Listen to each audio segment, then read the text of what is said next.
Good afternoon and welcome to Turnout Radio. With the COVID-19 pandemic still on the rise, the global dance community has brilliantly come together to not only raise funds, but provide resources and lend support in the midst of this moment that we've been having with regards to isolation and social distancing. Joining me now is Kate Cornell, advocate, writer, as well as executive director of the Canadian Dance Assembly. Welcome, Kate. Hi, Nicole. Thanks so much for having me on. Well, it's a pleasure to have you on the show. And I must say that Canadian Dance Assembly has been doing wonderful work with regards to providing resources and more to the dance community. But I think one of the first questions that I really wanted to dig into with you is in the capacity that you're sitting in, what would you say has been the greatest level of concern for dance artists globally? Oh, well, actually, I just finished a call with Simon Brault, the CEO of the Canada Council, and he spoke to many of our national arts service organizations today. And he really summarized how we're all feeling that it is, of course, tragic to see the suspension of performances globally. But we're really caring for the most vulnerable in our sector, who are the gig workers, the independent artists who don't have a regular salary, and we want to make sure that they can afford to pay rent and can afford to get groceries during this time of isolation and quarantine. So I think those there are many people to think about in our arts community during this time of crisis. But those are the individuals that we think of first. And, I must say that I am really pleased to see that there is this, not only just a focus on dance in particular, but so many different areas of the arts community are coming together to support one another. And you spoke about finances in particular. If we can start there. Sure. With the resources that CDA has been placing upon, your website, can you share a little bit about what we need to know with regards to accessing finances for things like groceries and daily living expenses? Sure. So many people on Turnout Radio know me as the advocate and the woman who likes to talk to politicians. And your service organizations have been doing heroic, well, maybe not heroic work, but certainly constant work talking to governments and ensuring that the arts and culture sector is not forgotten during this time of crisis, and to ensure that our sector is taken care of. And definitely there are sort of two areas where I want to summarize the kinds of subsidies that are available from the federal government. Each of the provincial governments also have numerous subsidy programs, but I'm just going to summarize today, because we're the national service organization, the subsidies that are available at the federal level. So for our dance organizations, for companies, for charities, for not-for-profits, the Prime Minister recently announced the emergency wage subsidy, and this is going to cover up to 75% of salaries, up to a certain capped amount, almost up to $59,000 annually. And not-for-profits and charities can apply for that subsidy. So that is absolutely wonderful to keep those organizations that have regular employees going during this isolation quarantine time period. And then for individuals, so that's the subsidy for organizations. And then for individuals, there is a brand new employment insurance program, pardon me, called the Canadian Emergency Response Benefit, CERB. And this is going to be open as of April the 6th. And our freelance, self-employed, who normally wouldn't be eligible for employment insurance, are absolutely eligible for this subsidy, which is quite a significant subsidy to help, as you said, with groceries and with rent. Make sure And you'll find this on the resources of the CRA, on the CRA website. And we've got a link to it on our website. And so do organizations like Generator and TAPA. Make sure that you have a profile with the CRA. So before April 6th, your homework is to create a profile on the Canada Revenue Agency website. And then on April 6th, you can apply for the Canada Emergency Response Benefit. There is, some people are a little bit concerned about the fact that you have to have been unemployed for a 14-day period. And of course, in our gig economy, there are dance artists out there, there are graphic designers out there are people working in all kinds of different industries. And we know, of course, people in the dance community work in multiple gig economies who might be making a little bit of money here and there in certain positions. So you have to have not made anything over the last 14 days before you are eligible to apply. But considering the level of the pandemic, the requirements for or I shouldn't say social isolation, for physical distancing, I know that there are a lot of people in the dance community and the arts community more broadly hurting who haven't worked for 14 days and who will be eligible to apply. You don't have to just apply on April 6th. You could certainly apply after April 6th, but those digital doors will open as of April 6th. Excellent. So for individuals that are wishing to get this ready, their homework, again, is to make sure that they create that profile. Absolutely. Yeah. And if you've ever received your taxes as a deposit in your bank, you probably already have a profile. Most Canadians who have kept up with their taxes probably already have a profile. But if you're not sure, just go into the CRA website to check, because as you can imagine, the first week of our isolation quarantine, 500,000 people applied for the traditional EI program, and the government is expecting millions of Canadians to apply on April 6th. So anything that you can get done in advance to speed up that process is, of course, advantageous.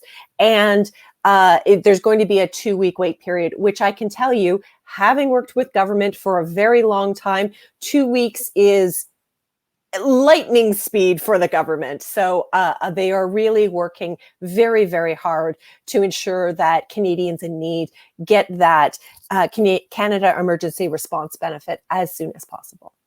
So then, Kate, where do dance companies and small businesses fall within the spectrum of what you've just shared? Well, certainly, we recognize that the arts and culture sector represents about 3.5% of the GDP of Canada. So, we are 3.5% may not sound like a lot, but we're bigger than forestry. We're bigger than the hotel sector. And so we are definitely part of a much larger contingent within Canadian society. When you think about when you have your food delivered by Uber Eats, there's a gig worker. When you're going out to go grocery shopping, there might be a gig worker working there as well. So we're certainly not alone in the way that the arts and dance economy runs. Based on, very rough statistics from Stats Canada, about a third of Canada's workers are in this, gig economy. So we're definitely not alone in looking for that support for self-employed workers. And it was really about a 2-week discussion period with people who advocate and the federal government about the importance of not missing out that major chunk of the Canadian economy who generally skew to the younger portion of our population, who represent a really active, important part of our economy. Other financial resources that we might not know about, Kate.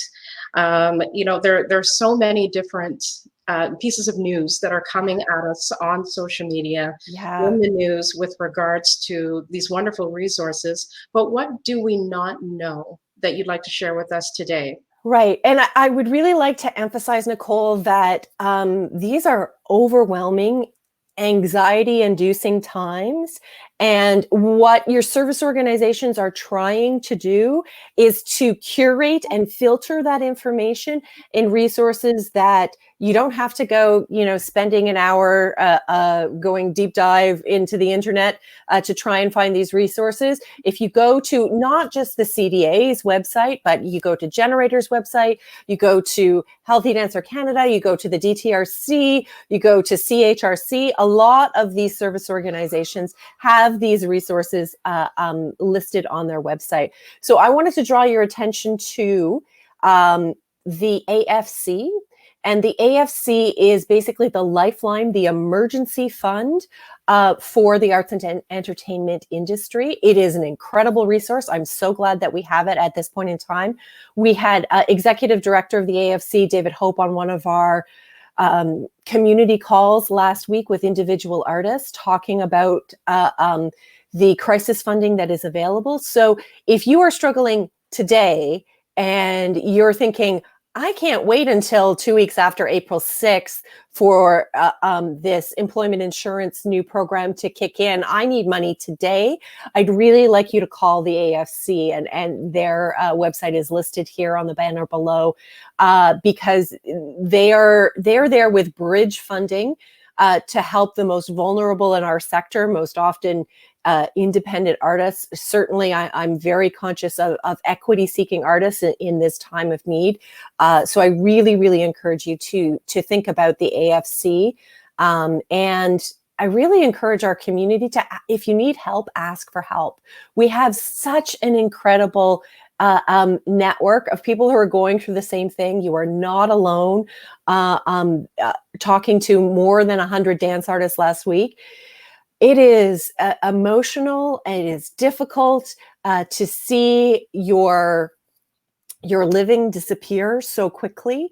And I think that there are a lot of people out there who can help you and who are ready and eager to help you. And so I just encourage the dance community to use those service organizations and use those resources. If you're feeling overwhelmed, go to one of those websites, and hopefully, as I said, that filtered, curated information will hopefully make your life a little bit easier and direct you more efficiently, more compassionately to the help that you need. And compassion is exactly what we need in this season. It's been, a very challenging time for many of us health-wise as well, because stress levels, anxiety is rising as a result of what we are encountering globally. So let's talk about health now and some of those resources that we may not be aware of. You mentioned Healthy Dancer Canada, that I'm very familiar with, an excellent organization. And I know that they can be found at healthydancercanada.org. What about those other organizations, Kate, that we're not aware of that can perhaps provide us with assistance and support during this time as well? Absolutely. So I want to draw the community's attention to the Dancer Transition Resource Center. The service organizations have been talking among ourselves. We have a regular weekly call with national service organizations and provincials and municipal organizations. And really at this point in time, because the CDA only has a staff of 2.5, we want to play to our strengths as service organizations. And so the strength of the DTRC is professional development and training and counseling. They already had, before this crisis, a very long list of certified, recognized counselors. And so I would encourage the dance community to check out the DTRC's website. The DTRC has locations all across the country. It is truly a national organization. And that if you're looking for financial counseling, if you're looking for psychological counseling, if you're looking for a social worker to help you, with really practical problems in your life, please go to the DTRC, because they have a lot of those resources, and they're certainly very cognizant of the fact that the dance community needs to be connected in that way at this point in time.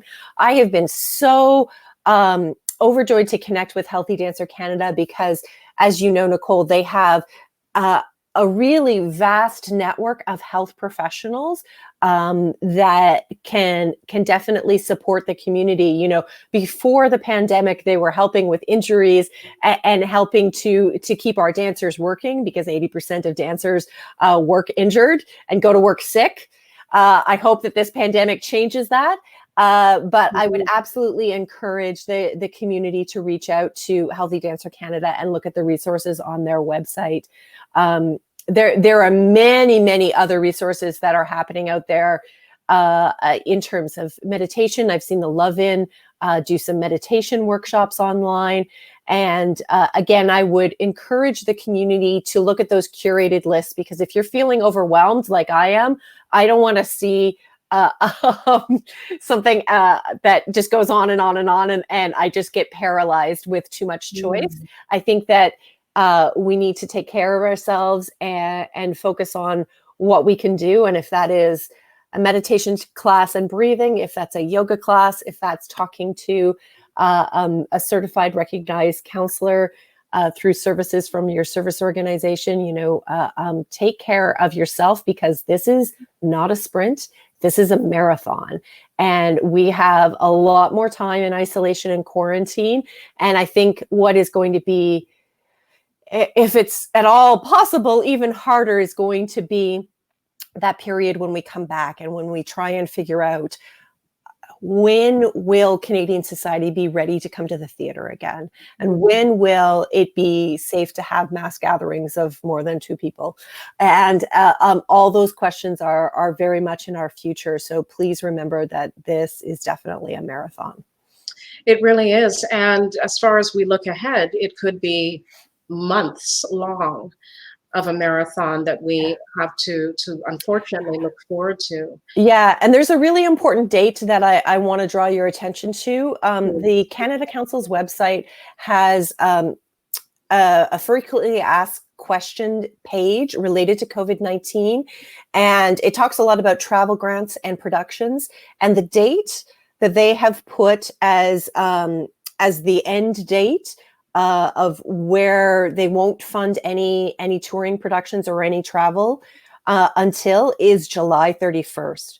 And I think that the dance community needs to be prepared that we're not going to see any performances at least until July 31st, probably later than that. But when that notice came out last week, I saw a lot of heads turning, and I think that it is just practical and responsible of us to realize that and to move forward with the fact that the Canada Council has said it will not support productions or touring before the date of July 31st. And our councils as well have been wonderful at keeping us well informed as to, you know, what we can expect moving ahead. Yep. And our councils have been advocating on behalf of the sector for more funding from government. So Kate, then, you know, as we talk about the financial and we move into talking about the health aspect, it's the after as well that you mentioned that a lot of us are starting to become more and more concerned about. When we think about how we're going to engage with one another, even physically, that aspect of not even knowing if it's okay to touch one another, you know, to hug one another, those are huge concerns for many individuals, not just within the dance community, of course, but as far as you are concerned, and any advice that you can offer us, personal or professional, when this starts to level out and we start to see that curve flatten, what are your thoughts on how we begin that healing process when we step back out into the world? Well, what the COVID-19 pandemic has forced the world to do, and the dance sector is no exception, is pivot and adapt. We'll use those dance terms. We're all pivoting and adapt to the digital realities. And what, because I'm an optimist, what I like to see out of this pandemic and out of this incredibly challenging time period is how the dance community has moved to digital capabilities. So I would just encourage the dance community to keep thinking about that. The CDA is really happy to be part of an interesting project started by the Atlantic Ballet in Moncton, New Brunswick, and it's called Collab on Direct. And my one-line description of it is that it's Zoom meeting for choreographers. It is full body and studio to studio kind of collaboration. And so when we're in the recovery period, who knows how long it's going to be, where maybe we're not going to be able to travel as much. Maybe we're only going to be able to do rehearsals in groups of 2, or maybe we're going to be wearing masks, or maybe we're going to be checking people's temperature. There's all kinds of what ifs. Let's talk about the stuff that we can control, that is within our power today. So I would really encourage people to embrace those digital tools. I am loving these concerts that are happening on people's balconies. For the National Arts Center, they're having performances in people's living rooms. It is never ending, the amount of creative ingenuity that we have in the dance community. And that is an asset at a time of crisis. And so I would just want the dance community to not think that as soon as we're out of quarantine and isolation, okay, done with those digital tools, let's get back to the studio. Of course, we're all itching to hug someone and get back to the studio. But I would encourage everyone, I keep saying the word encourage, I would encourage everyone to think about those digital tools and how can we bring those digital tools into our post-pandemic life, because I think that there are a lot of really interesting digital resources that we have discovered in this very quick pivot, in this very quick adaptation, that will be incredibly useful moving forward. And Collab on Direct is just one example of how creative the dance community is being with these digital tools. So who knows what else we're going to come up with. Indeed, there have been so many. I've never attended so many Zoom meetings and online dance classes in my life. Yeah. You know, seeing how many have become available to us, from Canada's National Ballet School to Jason Samuel Smith, Debbie Allen Dance. Oh, Debbie Allen. There are just so many CLI studios that have been providing classes for all ages, so that we can continue to bind together. And a shout out to my daughter's dance studio, Cornerstone Studio in Toronto. She was desperately missing her acro class, and then we got an email saying, "Oh yeah, we're gonna start classes again. We have to figure out where, and we might have to move some furniture, but where in the house that she can do that." So yeah, I think that there's a lot of adaptation and pivoting going on, and keeping that love of dance alive. I see that happening every single day in lots of different ways. And many of these classes can be found at turnoutradio.com as well. We've listed some of those there. And we invite individuals to continue to keep us updated with more as they come. And Kate, before we do let you go, with the financial advice you've given us and health and otherwise, what are some last minute tips and words that you'd like to share with our audience today?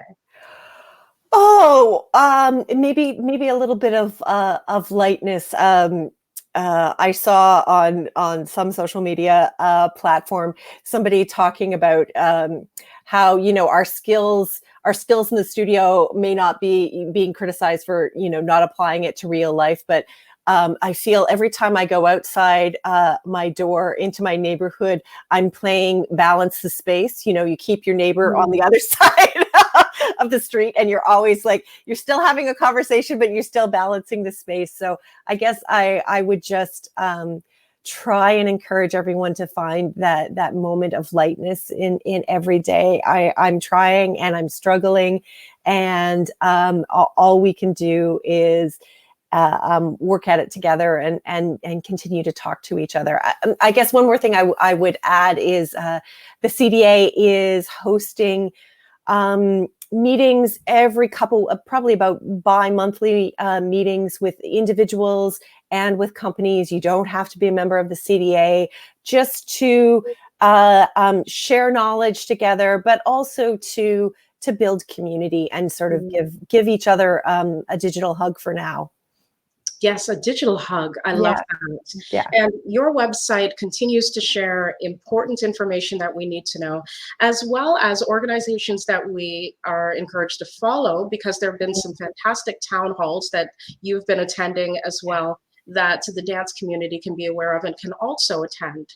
So if you can remind us as well of your website before we let our listeners go. It is as well provided at the bottom. At the bottom banner there, yeah, we are the Canadian Dance Assembly, CDA-ACD.ca, and check under the resources part of the website. And of course, we are a national association, and so the website is completely en bilingue, and the information is also available in French as well. Excellent. Kate, thank you so much for joining me. So nice to see you, Nicole. Always a pleasure. Thank you for sharing with our audience. We look forward to being back in studio in person with you very soon. Yes. Okay. Thank you. Be well. You as well. Okay. Bye. That was Kate Cornell, who has joined us today to discuss a lot of the services that are available to dance artists and beyond. So we do encourage you to visit both the Canadian Dance Assembly website as well as Turnout Radio and the additional resources that Kate provided today. I'm Nicole Hamilton for Turnout Radio. We look forward to having you join us again soon.